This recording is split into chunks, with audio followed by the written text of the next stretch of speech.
Greetings, my friends. This is Gilles Mansillon. I am coming to speak about transcendental psychology, discuss a few ideas. The first one is that there are linear time and quantum time. In linear time, in the third dimension, the time that time is a gift from paradise, just as space is, because it provides experiences and the ability for all that we know to exist. So, but on the higher planes, there is just a cycle, natural cycle, and only the moment of now. When in linear time, as soon as we think the present, it's already in the past. And then, so it's like the future is always transferred in the past, and we always miss the present. So it's like, so as we move into these higher planes, we'll discover that we can let go of all the past and all the future to move into the now of the one. Then we'll move from the present to the present, but and that requires a complete trust in the plans of the Father, Mother, God, of the One, of the Source. So to know that all of it is included within the now. Each moment of now is inclusive of all past and all future. So we just create in the now, and then we just then we prepare ourselves to receive what we're creating from desire, from. And so it's like but there is it's all about alignment with what we asking, with we creating, not allowing doubts, or just saying I want that, but no, it's like be ready to receive immediately. The more we believe, the faster it will come to us. For we are the sum of the subconscious, the conscious, and the superconscious. We need to learn to tune to the frequency of the superconscious, the gamma, the super gamma, and beyond, to receive the information from the higher planes. And when something comes from the subconscious, which is connected to the collective subconscious, shadows or whatever, memories or whatever, we need to transmute it in a loving way, so that as the subconscious become conscious, the subconscious will eventually vanish. We won't need a subconscious. Yes, we'll always have a superconscious, a higher self that will always be present to guide us and assist us. But we are the sum of all that we emanate, just not the consciousness, but all that is unconscious. The subconscious is unconscious, and the superconscious. So we're part of we are actually greater entities than what we know and believe. So it's very important to let go of judgment on others and perfecting ourselves and perfecting our alignment with the now of the one. And when when we let go of the past and the future, there could be those moments of ecstasy, this moment of wow. It's like there is no more hold of the time. For in galactic society, we're going to need to have conscious beings that need to be conscious before we can create this galactic society. And there's still a lot of work for a lot of people, a lot of groups. But everybody's responsible of their own sort, of their own creation, and the most advanced groups are holding the frequency for the mass of the population. So, but eventually there is no more lesson to learn. We just frequency to integrate. So it's like understand once you, everybody has to go through their lesson. There is no shortcut to ascension. We all have to follow whatever the spirit and the soul has designed for us to get us free. We also have to understand there are many parallel timelines and an unlimited number of timeline, and we shifting timeline every time we change our position and thought, because cause and effect are always one. But like I said, there is conscious and subconscious.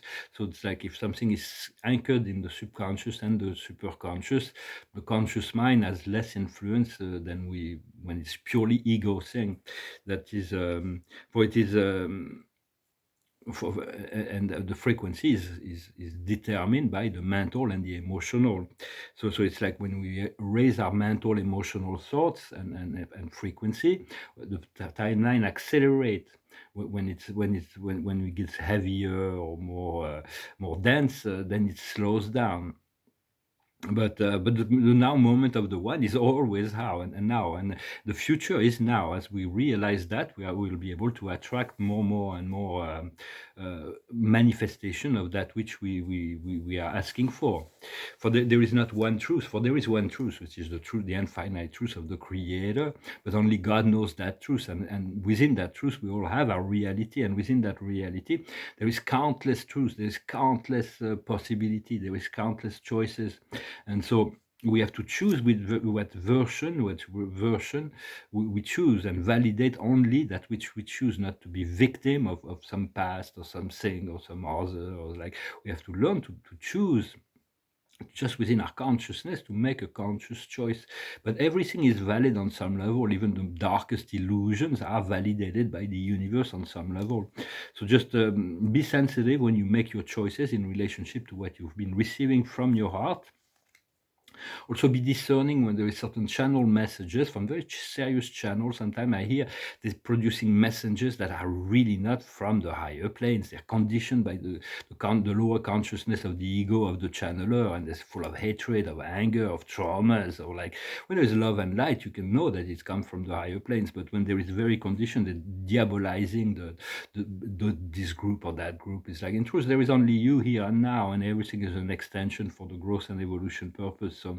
So just to be very discerning, because there is a lot of some of them are judgment and false information due to the but just check with your heart. The heart will confirm that, huh? And but some people need to affirm and confirm their own limitation. They hold on to an illusionary belief, but they need to project it into the world so that they get more people to confirm that beliefs. But then that doesn't bring joy, that doesn't bring peace. When you confronted somebody with an illusion, it makes them very agitated, angry. You see hatred. You see because it's the inner self, the inner truth is they're conflicting with their inner truth. Yet the inner truth allows for the limited belief to exist within the consciousness. It's like for one, when in the past when I used to talk to atheists about the creator, and they would get very angry. It's like because their inner truth, which is God, is like they were getting in real deep conflict with that their own inner truth, and so they're getting very agitated. And it's like when you think something is true, it makes you calm, it makes you peaceful, it makes you joyful. So just allow everybody to go through that. Try to not to confront people with reality they are not ready to address. They will come to it in due time. And for because it will create a state of panic in the consciousness when the people is not ready to confront one of their illusion. They're going to panic. It's like, but the truth will make you free. The truth will set you free. The truth will bring you peace. The truth will bring you joy. And the truth of God is love, and love is the primal force of in the universe. So just be sensitive and continue to cultivate this sense of alignment and oneness with your own soul and spirit, with your own path. For there are countless, even on the higher planes of the fifth, sixth dimension, there are very, very different ideas about life, about reality, about the plans of God. But if you go to much higher planes in the celestial realm, everybody's agreeing because everybody's receiving that, and they have so much love and wisdom that they all work together as one. Huh? Divinity is never in conflict with each other, with itself. Although there are many godheads, many fathers, many. So I'm going to pull a card for the day. It is the blessings in unexpected good fortune, wonderful miracle coming. It's something amazing and incredible that is coming. So today is, well, maybe it's my birthday. Maybe I'll receive some gift. For the life is a gift, and every day we're cultivating that. For when we live outside of time, birthdays, although it is a solar return, it's like we're starting a new cycle. But I stopped counting, and it's not really. Dates are not really that important. It is the ability to connect to the oneness in the now, and move from present to presence. I've been working on those paintings. I'm not sure if it's finished. It's my poem, Divine Love. There's some gold on the top. And this one is a cosmology painting. I'm looking at it. It's maybe finished. I'm not really sure just yet. Yeah, those paintings with metallic paintings. The other ones are moving forward. You can't really see that, but they're very different at night. In the day, my landscapes are moving forward, my interior as well. I'm going to start drawing a little bit, portraits probably. I'm going to finish with a song. It's on the other side of the song I sang yesterday. It's a bit of a romantic song. Then I'll put some oracles. It's an old song of Buddy Holly. It's called Oh Boy. It goes like this. Oh, my love, all of my kisses, you don't know what you've been missing. Oh boy, when you're with me. Oh boy, the world can see that you were meant for me. All my life I've been waiting. Tonight there'll be no more hesitation. Oh boy, when you're with me. Oh boy, the world can see that you were meant for me. The stars appear and the shadows are falling. You can hear my heart calling. And a little bit of loving that makes everything alright. I'm gonna see my baby tonight. All my love, all of my kisses. You don't know what you've been missing. Oh boy, when you're with me. Oh boy, the world can see that you were meant for me. All my life I've been waiting. Tonight there'll be no more hesitation. Oh boy, when you're with me. Oh boy, I want the world to see that you were meant for me. That you were meant for me. For the 50s and 60s were great times for music. People were very, we need to return to this pleasure of life, this joy in living, more consciously, of course, but very soon we'll be free from all the dark controllers. It's going to continue to keep holding your frequency, to stay attuned to your soul and your spirit, and to be in service to the planet and to life. For the card of the observer of the day, serenity. Just stay serene. When we feel agitated, it's because there is an illusion that needs to be liberated. There's a fear, there is a doubt, there is something like a blockage. That to ask the spirit to assist you in liberating you from any blockage. The highest wisdom is destiny. We came here to fulfill our destiny. Destiny is the highest path. It's where there is the most joy, the most fulfillment, the most freedom, the most service.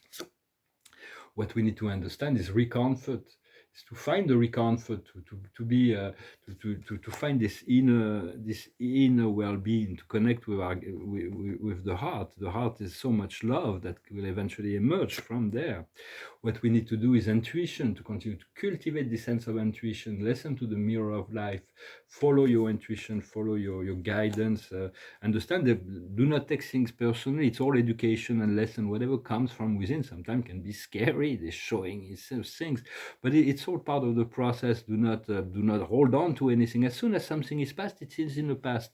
You can create a blank canvas and start again. But listen to your intuition. Your intuition is the voice that connects us to the heart, and so very important to balance it out with the logical brain and logical mind.